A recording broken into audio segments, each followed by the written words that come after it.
Hey, this is Heidi Dawson. If you love all things health and wellness and style of any kind, hang out here with me each week. I'm obsessed with never-ending improvement, and it's all in an effort to help each one of us live a wildly successful lifestyle. Subscribe today so you don't miss a thing.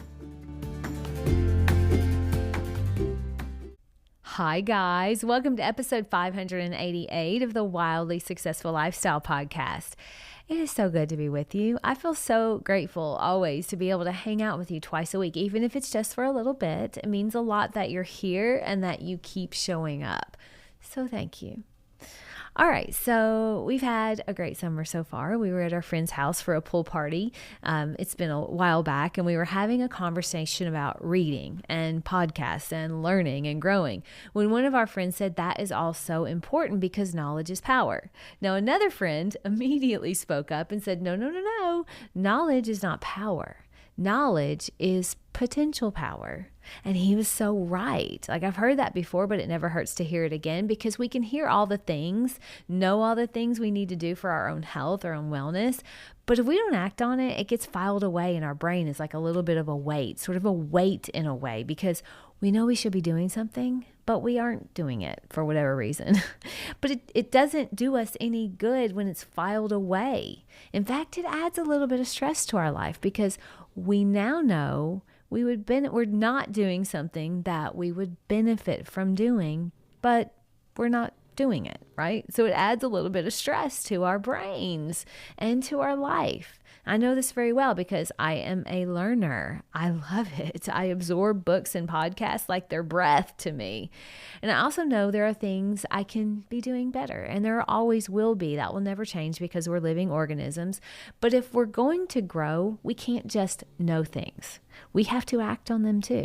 So I'm reading a book right now. I'm almost finished with it, The 5 Levels of Wealth. One of the levels of wealth that Sahil Bloom talks about in this book is social wealth. And he talks about how important our social wealth is to the happiness of our life, and how people that live far away from their families and maybe see them once or twice a year, how little time they have left with them based on our lives being, well, the average person living to 75 years old. And how the people that we love the most, we should be making every effort to be with them as much as we can. Now, I know this to be true, and I've been really focused on doing this with my parents, but in the book, he said to sort of list out these people. And when I did, I realized that there are some that are falling through the cracks. And one of them is my brother. Now, he lives in the same city, but 30 minutes away, and we usually see him, really about once a year at Christmas. Now, some years there may be one or two other times, but he's my brother and he lives in the same city. And as I read the chapter and I made my list, I realized that, oh, wait a minute, my brother's birthday is this weekend and it's on a Saturday. And I thought, I should reach out to him to see if they already have plans for dinner.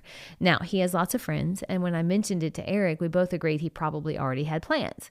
So it almost deterred me from reaching out, but I didn't reach out, in fact, that day. But the next night, as I continued the chapter on social wealth, I immediately put the book down and sent my sister-in-law a text asking her if they had already had plans or if we could arrange to have dinner somewhere to celebrate his birthday.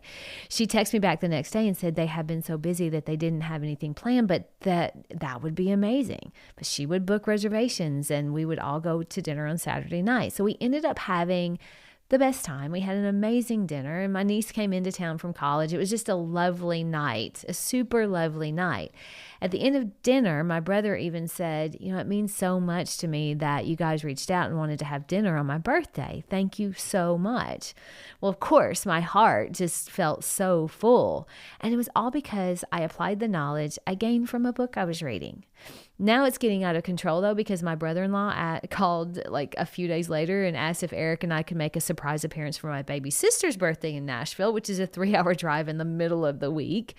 But I guess I'm becoming an overachiever in social wealth, and Eric is too, because we said, yes, we can definitely do that. And so we did. Our social wealth cup is overflowing, all because I took the knowledge I had and I applied it in real time. So my question of the day is, what knowledge have you been taking in lately that may be getting filed away without application? Is there something that's been weighing on you that you know you should be doing that you just haven't taken action on it? Maybe it's that new nutrition or exercise plan your friend told you about, or that new supplement that you heard about on that health podcast. Whatever it is, it's meant for you to be doing it. Otherwise, you wouldn't have heard it or you wouldn't have read it. It wouldn't have come into your existence, right? My challenge to you today is to take one piece of knowledge you've been knowing will make you better and put it into action in some way.